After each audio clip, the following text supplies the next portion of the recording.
Brace the rudders! Raise the sails! Raise the sails! Captain, an unidentified ship is approaching. Over. Roger. Wait, is that an Enterprise sales solution? Reach sales professionals, not professional sailors. With LinkedIn ads, you can target the right people by industry, job title, and more. Start converting your B2B audience today. Spend $250 on your first campaign and get a free $250 credit for the next one. Get started today at linkedin.com/campaign. Terms and conditions apply. Have you ever wondered if the way your brain works is just you, or if there might actually be something more going on?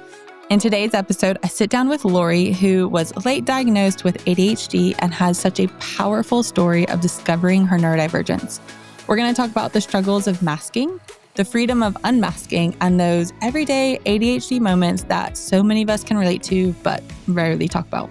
If you've ever felt different, misunderstood, or like you're the only one experiencing the world this way, you are not alone. This conversation is both real and encouraging, and I think you're going to walk away feeling seen and maybe even with a few new ideas. Also, we might talk a little bit about Disney princesses. So let's grab your drink and let's dive into today's conversation.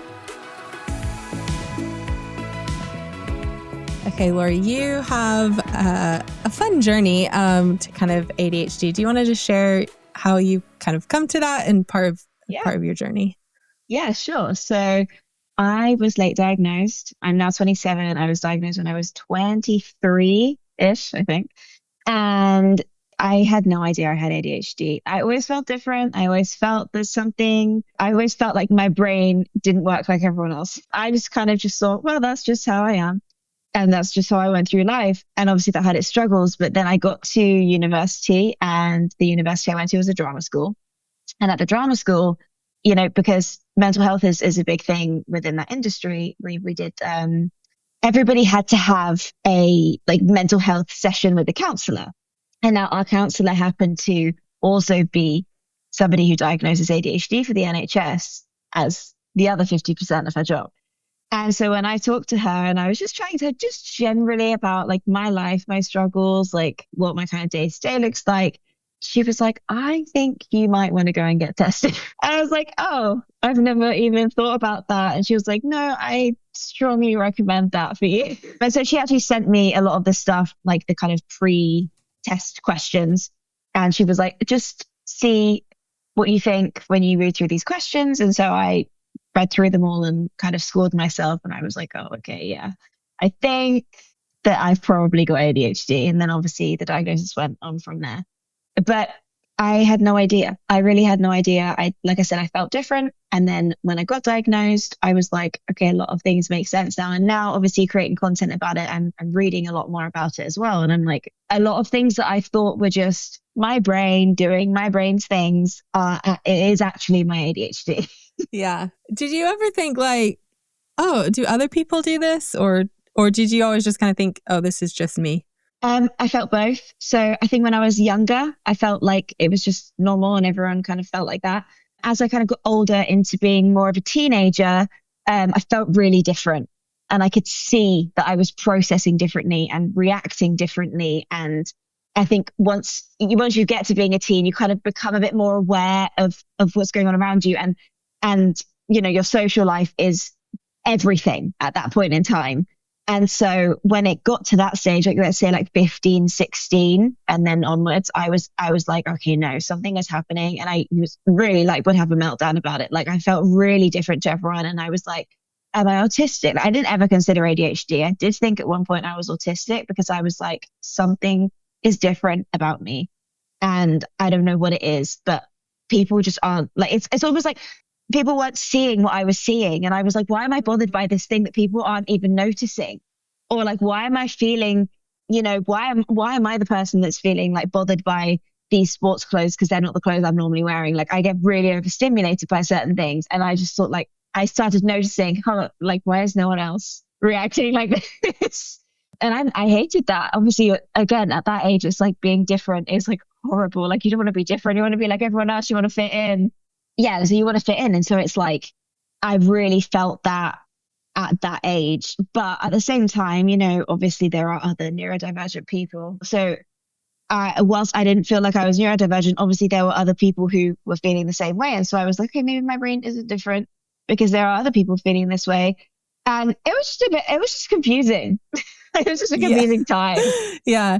When you went to university, which I know was kind of a drama school university, did you find that freedom of kind of, I don't know how much, I didn't go to drama school, so I don't know what it's like, but like, did you find the freedom of like that kind of study, that kind of, those expectations difficult, even though like, or? Yes and no. I felt when I was there, I'm often misunderstood when I go somewhere new, less so now because I mask less. But when I was in a phase of my life where I was really masking, I think people were really confused by who I am, as I was as well.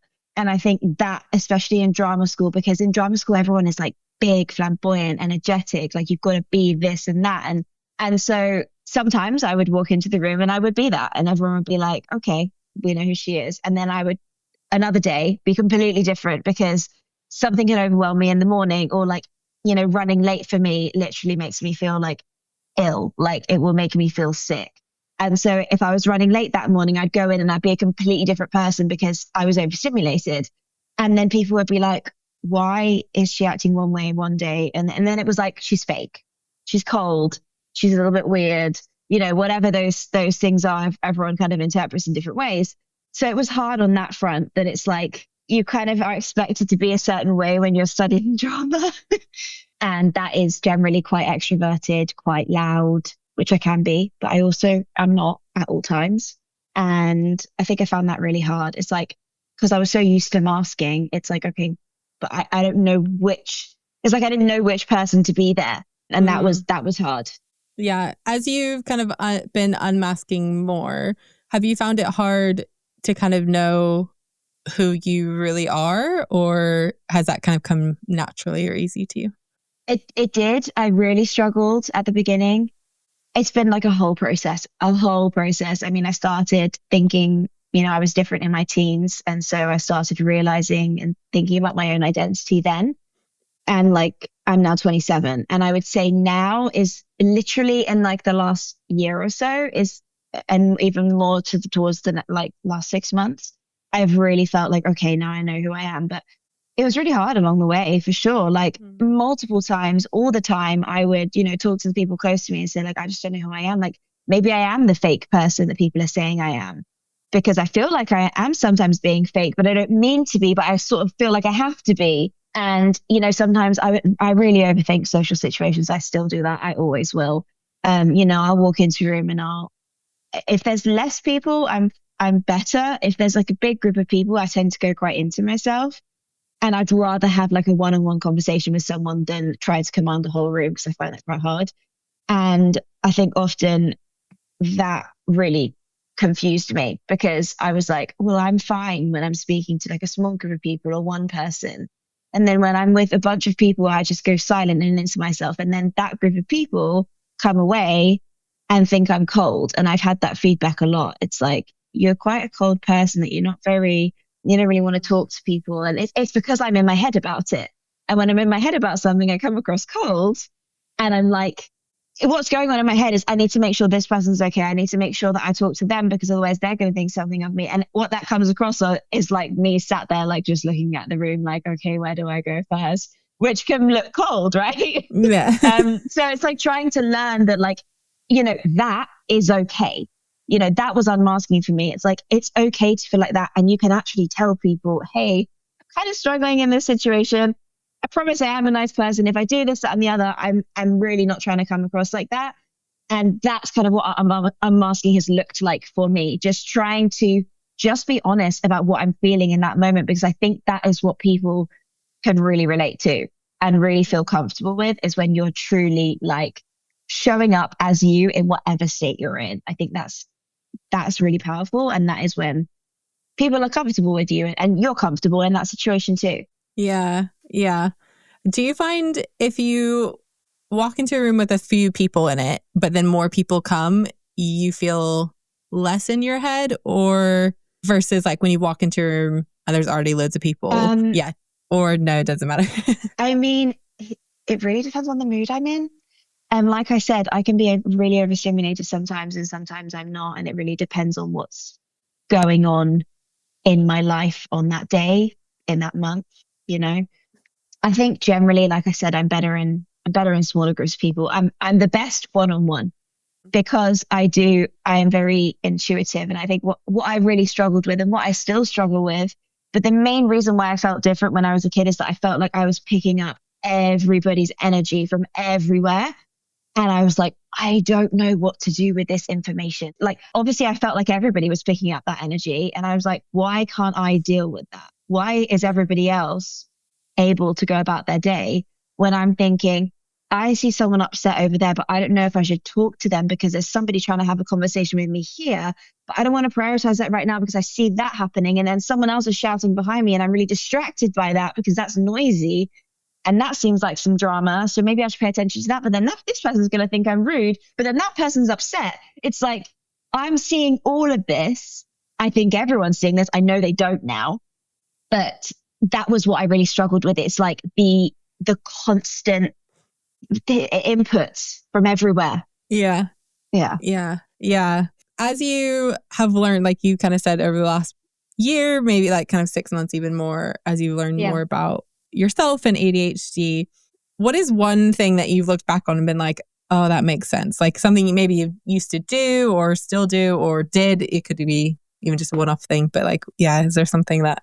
I mean, lots of things, like daily, I realize things, especially things that make me overstimulated, you know, certain foods, textures and all of that stuff, or I'm very repetitive in my behavior. I've not been diagnosed with autism, but I'm not convinced I don't have ADHD, to be honest.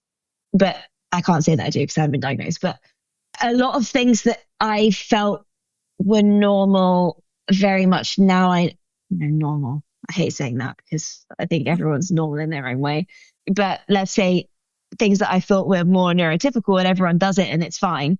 I think I've now realized that that's actually to do with my ADHD. So for example, the things I just said, like I really value routine. And I think now I know that it's because if something throws me off, that's it. Like I'm thrown off for the day because one thing that distracts me will distract me for a while. And so like I need to make sure that everything is in its place in terms of my daily routine and things like that.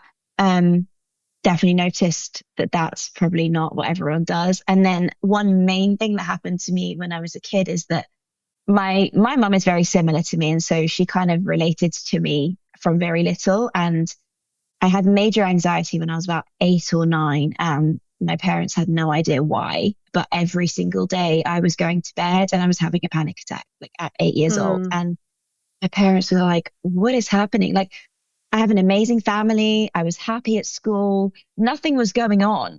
It's just, clearly now I know, it was just, I couldn't deal with all the inputs I was getting. And that's why I keep coming back to that, because my mum kind of took me to therapy and they said, you know, try sitting with her before she goes to sleep and just talking to her about the day. And she did that. And I then had to have that from the age of 8 or 9 all the way to when I left home. Like I literally had to. And now with my boyfriends, with my friends, wherever I am, I still do that. It's like a habit now. I cannot just switch my brain off at night. And that at that age was sending me into a spiral because it was just so much. And I was thinking all the things that happened during the day and I was overthinking my interactions and, you know, whatever else had happened. And that was just really overstimulating and overwhelming for me. And I needed that time to just kind of talk at the end of the day about what happened, about, you know, what I said to someone and why I was worried about it. And I'm better with that now, of course. I can mostly do it myself, but I will still, if I've got someone there, I'll be like, hey, can I just talk to you before we go to bed? Just about life in general. Nothing specific. There's no specific topic that I want to say. It's just, I need to kind of debrief at the end of each day. And that's something I've really noticed that, like you said, going back to the question, that was very clearly because of my neurodivergent brain. Yeah. Yeah. Kind of, I always kind of say like, I get like brain dumps where I'm not necessarily dumping on someone else, but like I have a journal Yeah. It's not even really a journal. It's just like bullet points. It's just like, and I have it throughout the day. Like I'll write in it all the time of like ideas or thoughts that come that I'm like, if I don't get it out, I know it will stay in my brain. And then Exactly. Yeah. I'll think about it and won't go to sleep, or I'll have weird dreams about it. Like, I don't know. I don't know if do you have like crazy dreams, or are you pretty, Yeah. I always, my dreams are weird. Sometimes I wake up and I think, well, my brain is wild. Yeah. It's been funny. I've asked quite a few people who've been recently diagnosed ADHD, and I'm like, do you have crazy dreams? They're like, yeah, I do. And I'm like, yeah, welcome to the club. Like that's like, I always say like, it should be a question, like one of the questions on kind of the diagnosis form. Like, so do you have crazy dreams? Cause I'm like, everyone I've talked to has ADHD is like, yeah, I have weird dreams. So I never thought about that. You're so right. But yeah. And I just think it's like our brains are still, one, processing the day, and two, they're still active even though we're asleep. It's just now in dream form. Exactly. And so yeah, I find, kind of writing it down, and it's not something I like. I love the idea of you doing it before bed. Mine's kind of just random whenever, but that's a good, like you say, it kind of helps the brain to kind of switch off a little bit, or at least get some of the thoughts out. Yeah, that's cool. Yeah. And preferencing it of like, I have no topic, I just need to like talk is always a good thing as well. What is one of the like most ADHD things you have done? Yeah, I read this question in your email and I was thinking, this is such a hard question because I am so ADHD every day. It's just like, me too. I'm very led by it. I just sort of let it happen now. And I appreciate that part of my personality. And I think, like it has lots of positives. Some crazy things that to me weren't crazy, but to the rest of the world probably are. I've moved country multiple times on my own with boys as well that I've pretty much just met. I follow my heart is what I say I do, but a lot of people would look at it on the outside and be like, that's very ADHD of you to do that. But I make quite quick decisions. And once I've made that decision, I'm very committed to it and nobody will be changing my mind.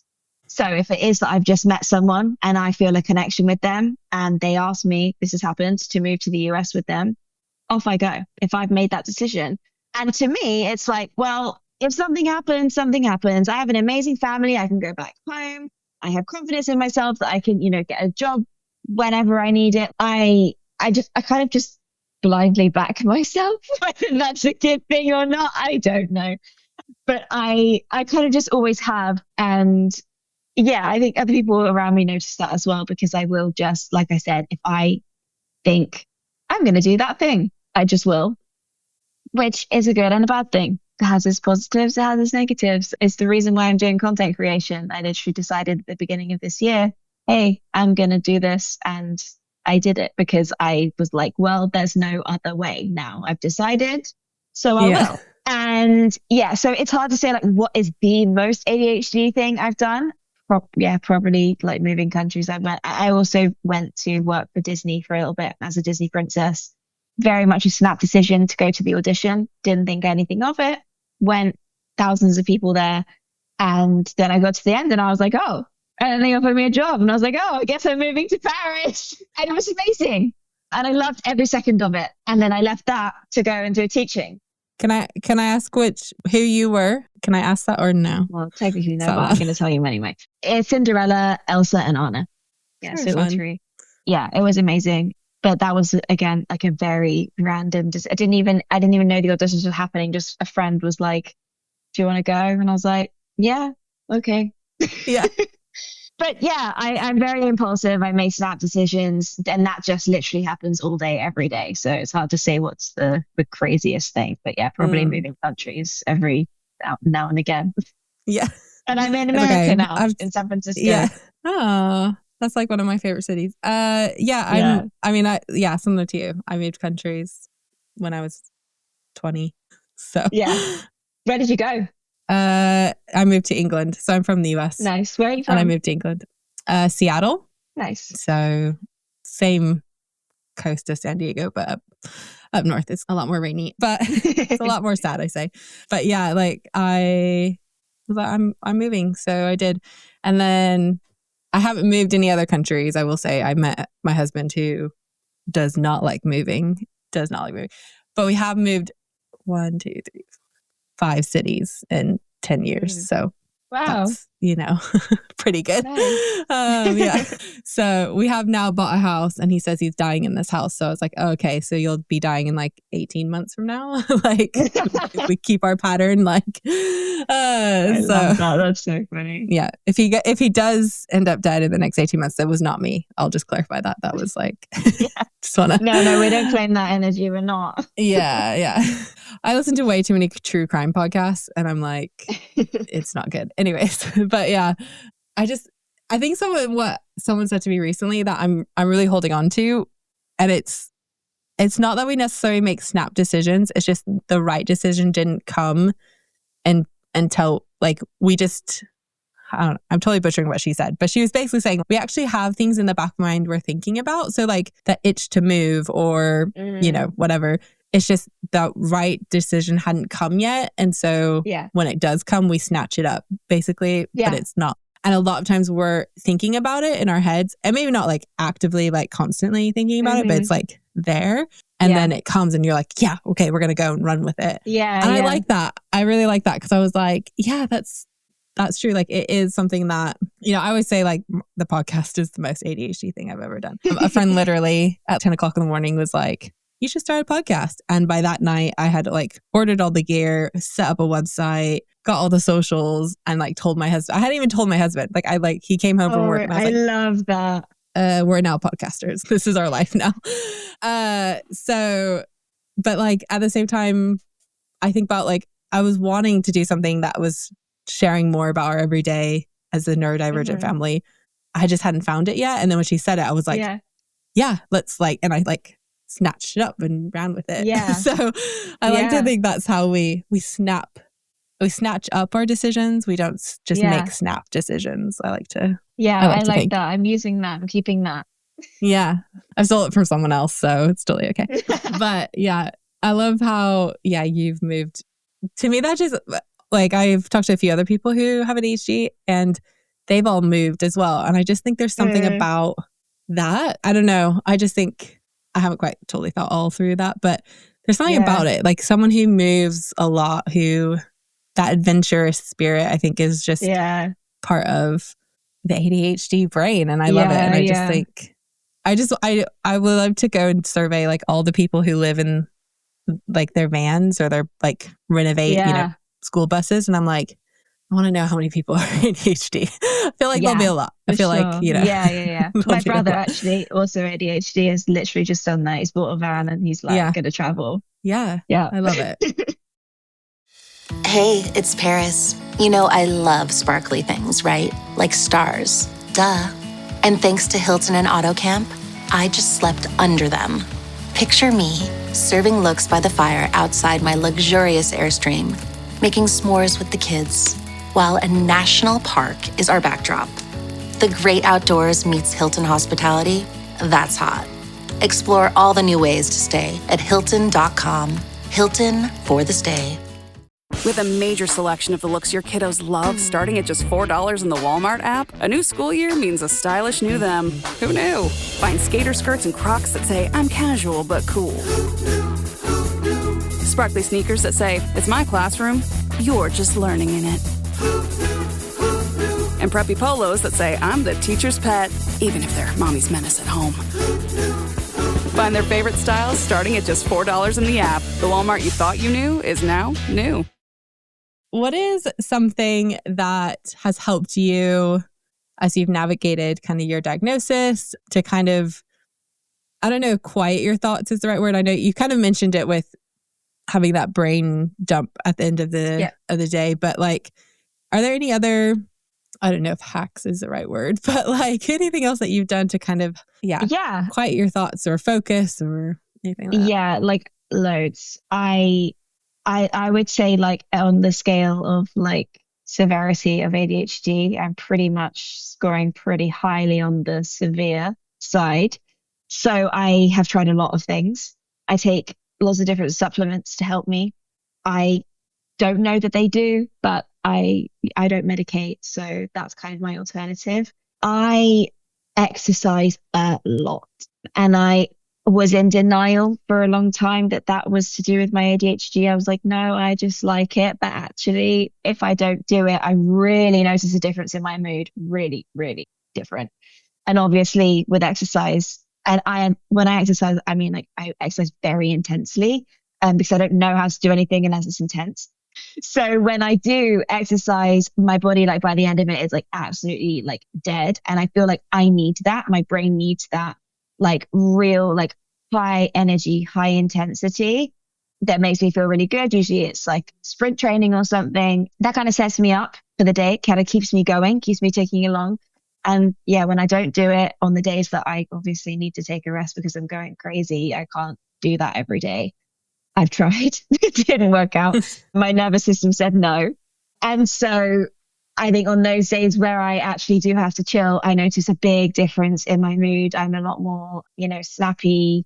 I'm a lot less motivated. And so that definitely helps me exercise for sure.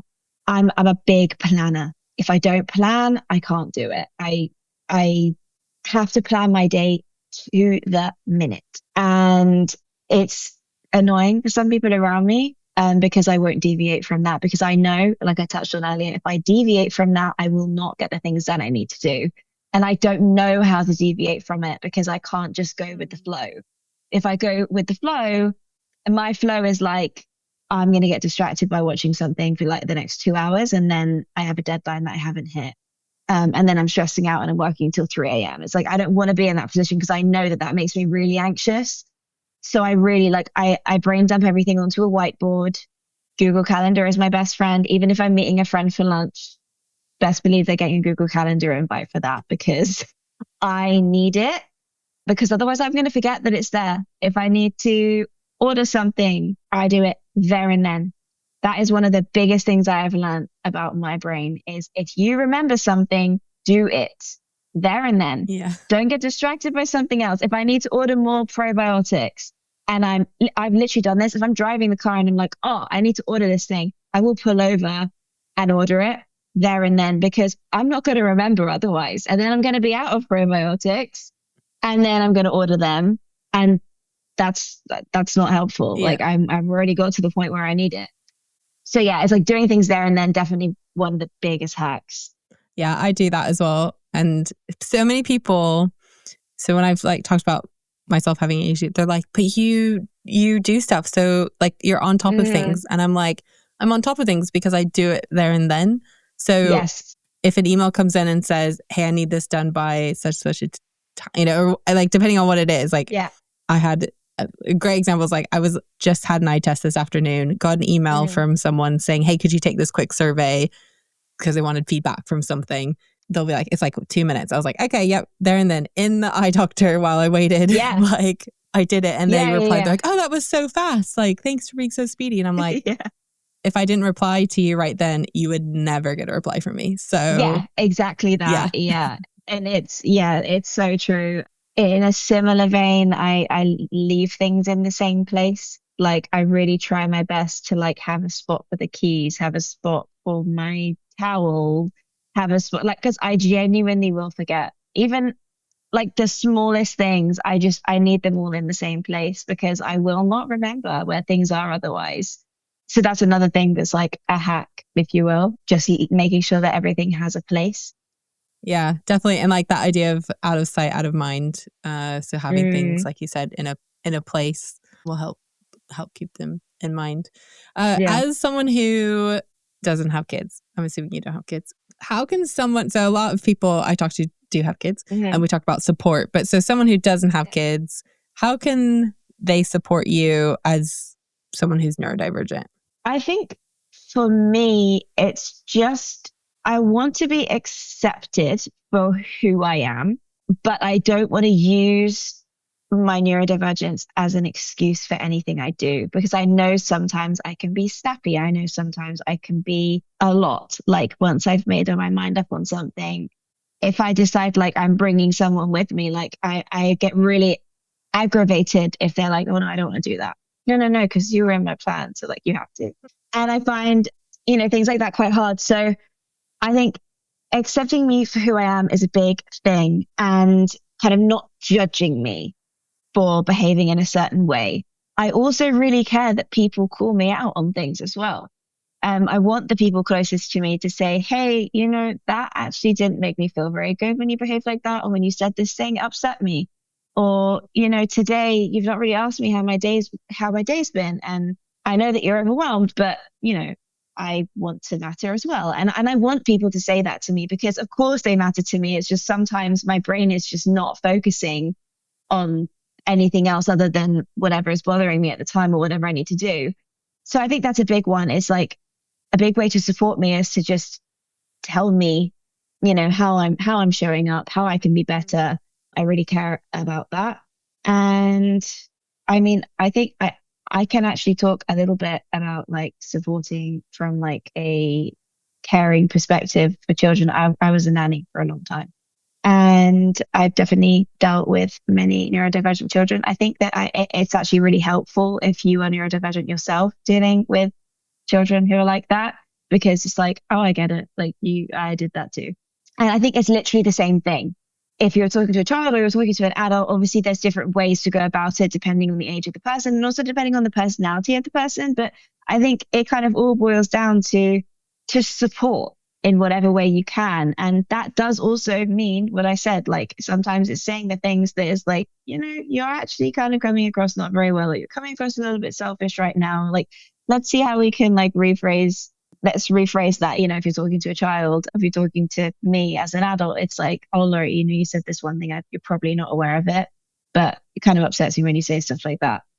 I think that is the most important thing to me, because I really don't want to be upsetting anyone. I don't want to be coming across in a certain way. And I think a lot of people throughout my life haven't told me, and it's ended up in me losing friends.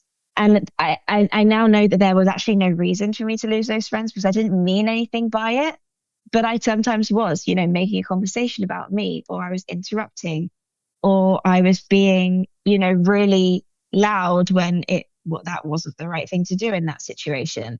Or I was doing the opposite when everyone is like having a good time. I'm like sat in the corner looking like I'm grumpy, and that's bringing the mood down.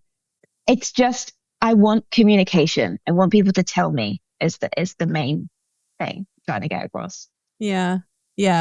It's such a good reminder, because we don't always, as much as we can read other people's kind of energy or kind of read the room. And so, being reminded and having those close people around us say like, hey, this is about me for a second, or, whatever. Yeah. Like, it's good, because we're kind of, we can kind of forget and unintentionally make it about something else. Exactly. That's the main thing. It's unintentional. And I think a lot of people don't realize it's unintentional, and it really comes across in, a certain way sometimes.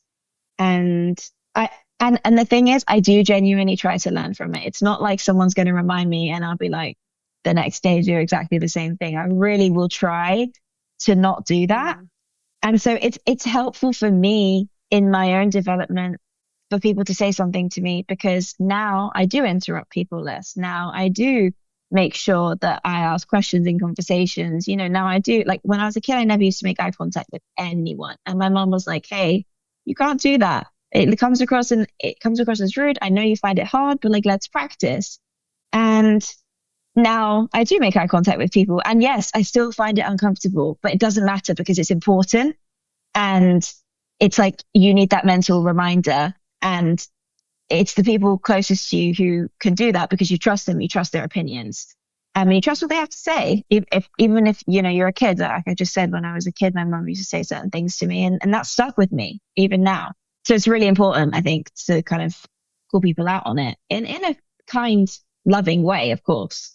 Yeah. That's a good reminder. And for those who, are supporting or loving and caring, for someone who is on that big spectrum of neurodivergence, like knowing that you kind of have permission to it. Again, like you said, it's that kind of, I like to call them the inner circle, like that kind of small group who can do that. But it's a good thing. I love to ask this one final question, and it's, what do you want the world to know about neurodivergence? This might be obvious, but I'll try and elaborate on it, is that it is a spectrum. everybody is different. And, even ADHD can show up. Like, I actually started with my TikTok and everything, making things slanted more towards women with ADHD. And I very quickly realized that actually these symptoms that are women with ADHD, not just women, some guys with ADHD also have ADHD in that women way. It's all different. And I think as well, sometimes I'll say to people, like, it's people closest to me, I haven't been diagnosed with autism, but I do think I'm autistic. And I will say this to people, and they're like, no, you're definitely not autistic because you're too socially capable. It's like, that it isn't necessarily true. And I've also been to therapists who have said to me, there's no way that you have ADHD before I was diagnosed, because, it would just show up differently. It's like, it's a spectrum and everybody is different. And I'm not going to behave in the same way as, somebody else is going to behave. And it's not even male and female difference. It's everybody is different. And I don't like this idea that, oh, you can't have it because you don't do this. It's like, no, that doesn't make any sense, because I might not show that symptom, but there might be something else that I do show that you might not perceive as ADHD or autism or whatever it is, but actually it very much is. So I think that's kind of the main thing that I would want people to know, is that it's a spectrum. Everybody is different. And that's an amazing thing. I think neurodivergent people have a real place in this world. And I think a lot of people think it's a negative thing, as a negative light on it. And even people who are diagnosed often are like, oh, then that means I'm going to really struggle in my life. Or I don't want to tell my kid that they're autistic because they're going to really struggle. And it's like, no, because it can also be an amazing thing. And don't get me wrong, I struggled with it as a kid. I didn't know I had anything, but I struggled with my brain. And I really, I used to say to my mom as a child, I want to swap my brain for someone else's. I don't like it. I'm uncomfortable. I'm upset. I'm angry, whatever. I say I have anger issues and this and that. So it is really hard, but it's like, I would want people to know that there are so many strengths. There are so many strengths. And the way that you see the world if you're neurodivergent is really, really hard, but it's also amazing because you see things differently. And that is a strength if you can see it as one, which is hard. 100%. I get that. Yeah. No, that's a good, the idea that you've met one neurodivergent person, you met one neurodivergent person, because we're all different, and how it portrays is different. And, again, thinking about like masking, you don't even know who, you don't know who's masking and when. And so it's kind of the idea of as well, that's an added thing in. So it's, we're all different, and I love it. Yeah, exactly. Thank you. Well, thank you so much, Laurie, for being on and having this conversation with me and just sharing. Thanks for having me. Another ADHD brain. Wow, what a conversation with Laurie. What I'm really walking away with is how much power there is in naming our experiences and being honest about them, whether it's the little quirks of everyday ADHD life or the deeper challenges of figuring out who we really are without the mask. I also love Laurie's reminder that neurodivergence doesn't just have to look one way. It's a whole spectrum. It's a spectrum of spectrums, really. And every story matters. If this episode encouraged you or maybe made you think, make sure to hit that follow so you don't miss the next one. We've got a lot more conversations coming, and you don't want to miss out. Have a great week, and we'll see you here next week.